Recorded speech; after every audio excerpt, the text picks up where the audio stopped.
Perkenalkan, nama saya Lavenia Vivian Puan dengan NIM 20061102 Fakultas Ekonomi dan Bisnis, jurusan Manajemen, Universitas Samratulangi. Jadi guys, tujuan dibuatnya video ini adalah untuk memenuhi tugas ujian tengah semester mata kuliah Manajemen Akuntansi. Dan yang akan saya bahas pada saat ini ialah full costing dan variable costing.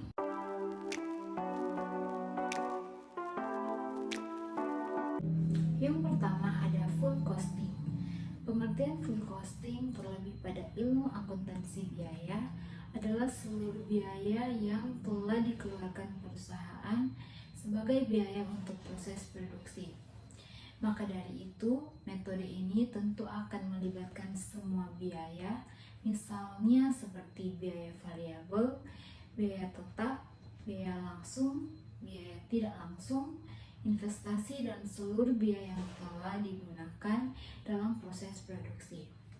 Sehingga metode inilah yang biasanya dijadikan sebagai tolak ukur, terutama dalam menghitung total biaya per unit maupun harga pokok produksi.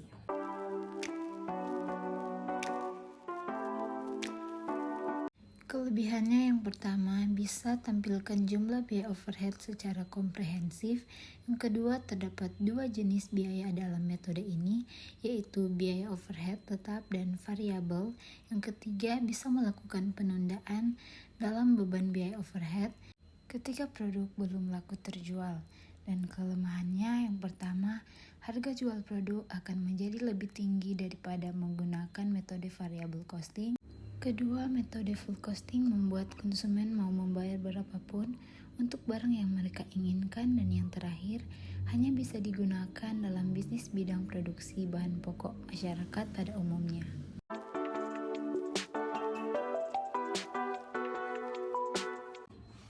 Harga pokok produksi menurut metode full costing umumnya terdiri dari A. Biaya bahan baku, B. Biaya tenaga kerja langsung, C. Biaya overhead pabrik tetap, dan D. Biaya overhead pabrik variabel. Dengan rumus harga pokok produksi sama dengan A tambah B tambah C tambah D.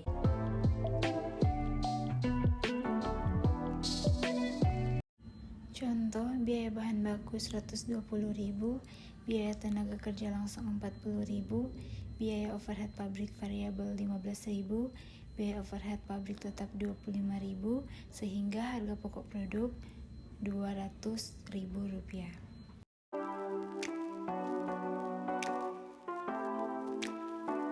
Dalam metode full costing, biaya overhead pabrik atau BOP, baik yang berperilaku tetap maupun variabel, dibebaskan kepada produk yang diproduksi atas dasar tarif yang ditentukan di muka pada kapasitas normal atau dasar BOP sesungguhnya. Oleh karena itu, BOP tetap akan melekat pada harga pokok persediaan produk dalam proses dan persediaan produk jadi yang belum laku dijual, dan baru dianggap sebagai biaya atau unsur harga pokok penjualan apabila produk tersebut telah terjual.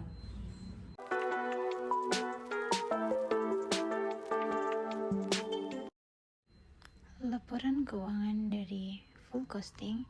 Yang pertama, harga pokok produksi atau penjualan adalah jumlah yang bisa diperoleh oleh perusahaan dari hasil penjualan produk yang dilakukan perusahaan. Yang kedua, harga pokok produksi atau penjualan, yaitu harga dasar per unit dari produksi ataupun penjualan suatu barang. Yang ketiga, laba kotor. Perusahaan bisa memperoleh laba kotor yang berasal dari keuntungan penjualan, tapi belum bisa dikurangi dengan biaya ataupun beban perusahaan. Yang keempat, laba bersih. Laba bersih adalah laba yang diperoleh dengan cara menghitung adanya selisih antara laba kotor dengan jumlah total dari biaya pemasaran yang sudah dikalikan dengan pertama, unit produk yang terjual, kedua, biaya pemasaran tetap, ketiga, biaya administrasi dan umum variabel, dan terakhir, biaya administrasi dan umum tetap. Yang kelima, biaya pemasaran variabel adalah dana yang dikeluarkan guna melakukan pemasaran dari berbagai variabel sebuah produk oleh pihak perusahaan. Keenam, biaya pemasaran tetap. Pihak perusahaan mengeluarkan sejumlah dana untuk memasarkan suatu produk dengan jumlah yang tetap atau tidak berubah. Yang ketujuh, biaya administrasi dan umum variabel adalah sejumlah dana yang dikeluarkan oleh pihak perusahaan guna mendukung adanya proses produksi. Dan yang terakhir, biaya administrasi dan umum tetap adalah sejumlah uang yang digunakan untuk mendukung proses produksi perusahaan yang dikeluarkan oleh pihak perusahaan.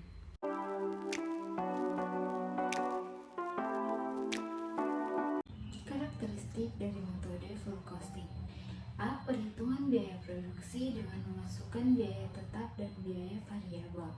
B. Menganut konsep biaya produk untuk perhitungan biaya produk variabel dan menganut konsep biaya periodik untuk perhitungan biaya produksi non-variabel. C. Laporan biaya untuk memenuhi pihak eksternal. D. Laporan rugi laba disajikan dengan format tradisional. Dan E. Analisa biaya dilakukan oleh pihak internal untuk perhitungan biaya persediaan, penentuan laba, dan keuangan untuk pihak eksternal.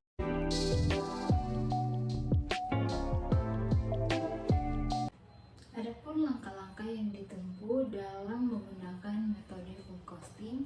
A. Menggolongkan penghasilan penjualan ke dalam setiap pusat laba yang akan dianalisis. B. Menggolongkan harga pokok penjualan ke dalam setiap pusat laba. C. Menghitung laba kotor atas penjualan setiap pusat laba. D. Mengalokasikan biaya pemasaran setiap fungsi pada setiap pusat laba.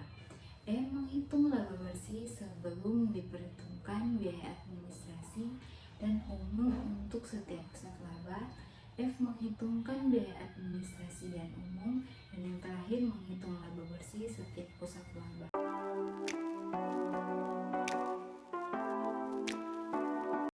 Next, manfaat informasi metode full costing sebagai berikut. Yang pertama, pelapor keuangan. Yang kedua, analisis kemampuan menghasilkan laba. Ketiga, penentuan harga jual dalam cost type kontrak. Keempat, penentuan harga jual normal. Dan yang terakhir, penentuan harga jual yang diatur dengan peraturan pemerintahan.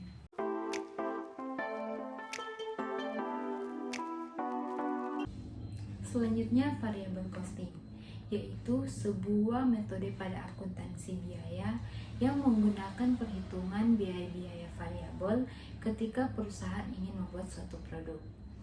Biaya-biaya ini juga akan memiliki hasil jumlah yang berubah-ubah dan akan disesuaikan dengan volume kegiatan usaha pada bisnis perusahaan. Singkatnya, biaya tersebut nantinya bisa menghasilkan jumlah yang fluktuatif atau tidak tetap atau tidak bisa dipastikan, seperti bisa naik turun secara proporsional.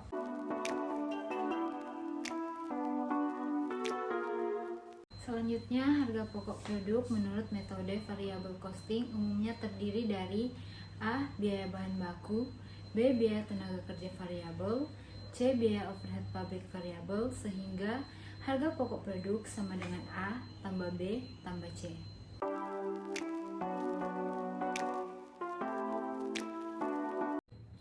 Ada banyak jenis-jenis biaya variable cost dalam sebuah perusahaan ketika melakukan kegiatan bisnis. Yang pertama, biaya tetap atau fixed cost adalah biaya yang tidak terpengaruh dari tingkat produksinya. Contohnya seperti pembayaran hipotek atau sewa atas gedung atau peralatan yang disusutkan dengan tarif bulanan tetap. Yang kedua, ada biaya variabel atau variable cost. Adalah biaya yang terkait dengan tingkat produksi perusahaan. Misalnya toko bunga yang perlu meningkatkan stok karangan bunga untuk hari Valentine. Akan dikenakan biaya yang lebih tinggi jika membeli lebih banyak bunga dari pembibitan atau pusat tanam setempat. Yang ketiga, biaya operasi atau operational cost adalah biaya yang terkait dengan operasi bisnis sehari-hari. Biaya ini bisa tetap atau berbeda tergantung dengan situasi. Yang keempat, contohnya biaya bahan baku variabel 120.000, biaya tenaga kerja variabel 40.000, biaya overhead pabrik variabel 15.000, sehingga diperoleh harga pokok produk Rp175.000. Jadi termasuk jam kerja pemanggang dan biaya biji kopi. Yang kelima, biaya tidak langsung atau indirect cost adalah biaya yang tidak dapat dikaitkan langsung dengan suatu produk. Dalam contoh alat pemanggang kopi, biaya energi untuk memanaskan alat ini tidak langsung karena tidak tepat dan sulit dilacak ke produk individual.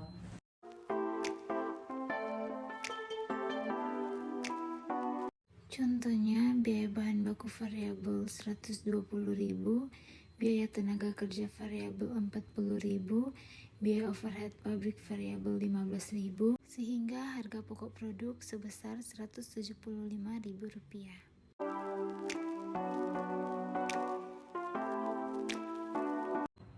Adapun kelebihan dan kelemahan daripada variable costing, kelebihannya adalah yang pertama, bisa merencanakan biaya untuk memperoleh laba dalam kurun waktu yang singkat.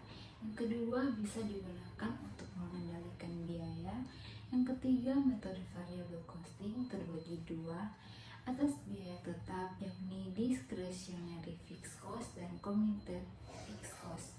Yang keempat, bisa digunakan sebagai bahan rujukan terlebih dalam mengambil keputusan untuk melakukan order pesanan yang bersifat khusus.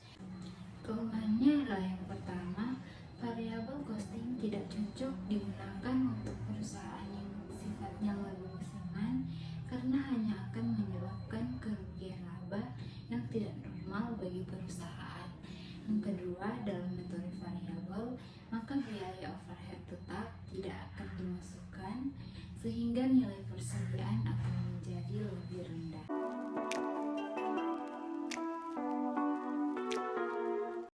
Laporan keuangan dari variable costing. Yang pertama, biaya bahan baku, di mana segala pengeluaran yang dilakukan perusahaan untuk membeli bahan baku suatu produk. Yang kedua, biaya tenaga kerja, di mana pengeluaran perusahaan untuk membayar gaji para karyawan perusahaan. Yang ketiga, biaya overhead pabrik variabel, di mana kelebihan biaya tidak terduga yang terjadi dalam sebuah perusahaan yang tidak dapat diperhitungkan sebelumnya. Dan yang terakhir, biaya pokok produksi, di mana biaya produksi yang dibutuhkan untuk membuat barang yang dihitung per unit.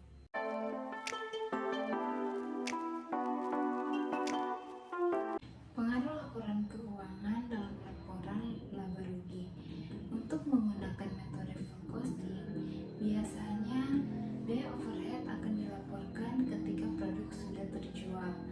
Namun untuk metode variable costing akan dicatat baik itu produk terjual atau tidak, maka biaya overhead tetap dilaporkan, sehingga jumlah pendapatan perusahaan terhitung tetap berkurang.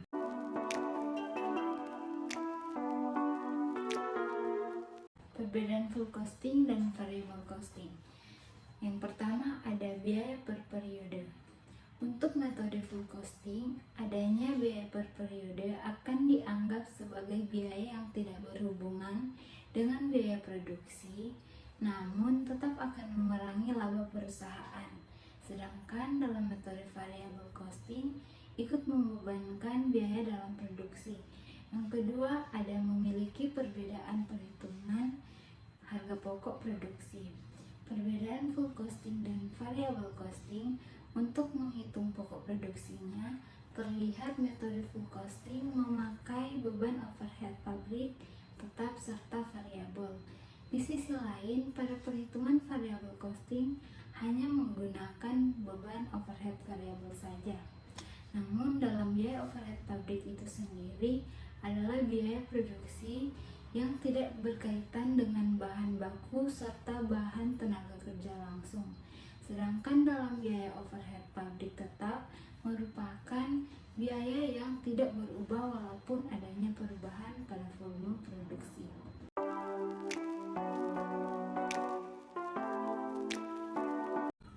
Beban overhead pabrik variabel adalah biaya overhead pabrik yang berubah sebanding dengan volume kegiatannya. Salah satu contoh beban overhead pabrik variabel ialah beban untuk melakukan pengemasan produk.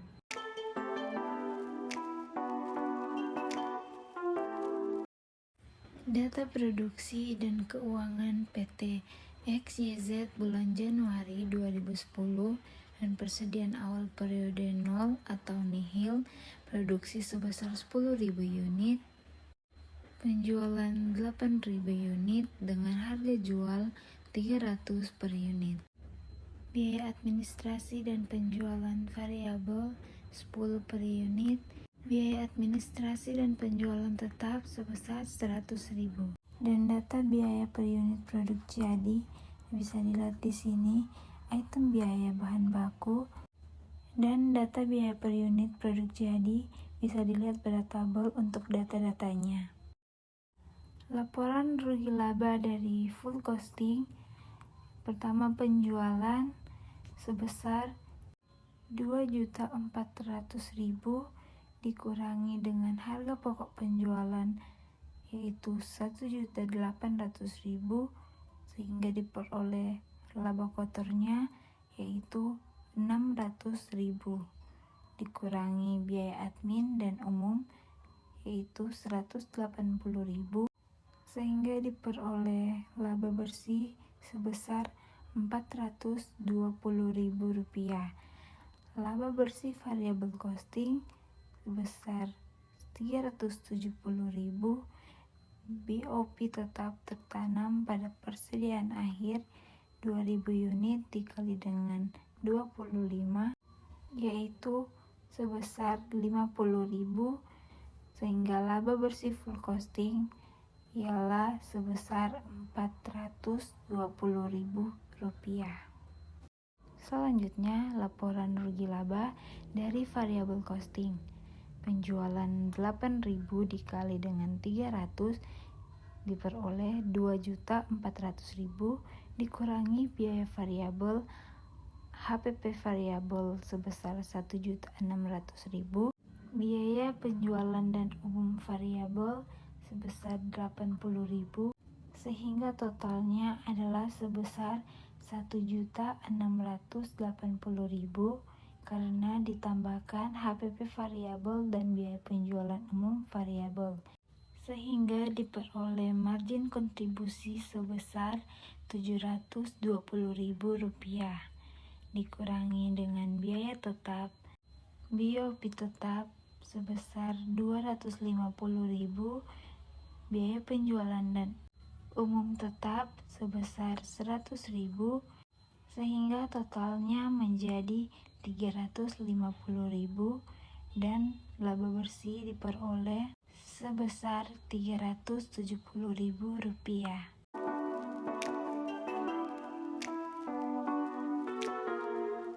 Jadi guys, dengan materi yang telah saya sampaikan dapat disimpulkan bahwa dalam metode full costing semua biaya produksi diperhitungkan dalam harga pokok produksi. Akan tetapi, akan ada biaya tetap yang belum dibebankan pada periode tersebut jika ada produk yang belum laku terjual. Karena di dalam produk tersebut terdapat biaya overhead tetap yang melekat. Sedangkan metode variable costing hanya memperhitungkan biaya-biaya produksi yang bersifat variabel dalam memperhitungkan harga pokok produksi, di mana biaya tetap dianggap sebagai periode costing dan langsung dibebankan pada periode yang bersangkutan.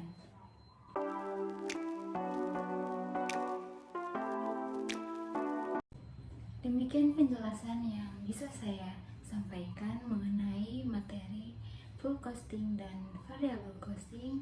Kiranya dapat bermanfaat bagi teman-teman semua dan saya mengucapkan terima kasih.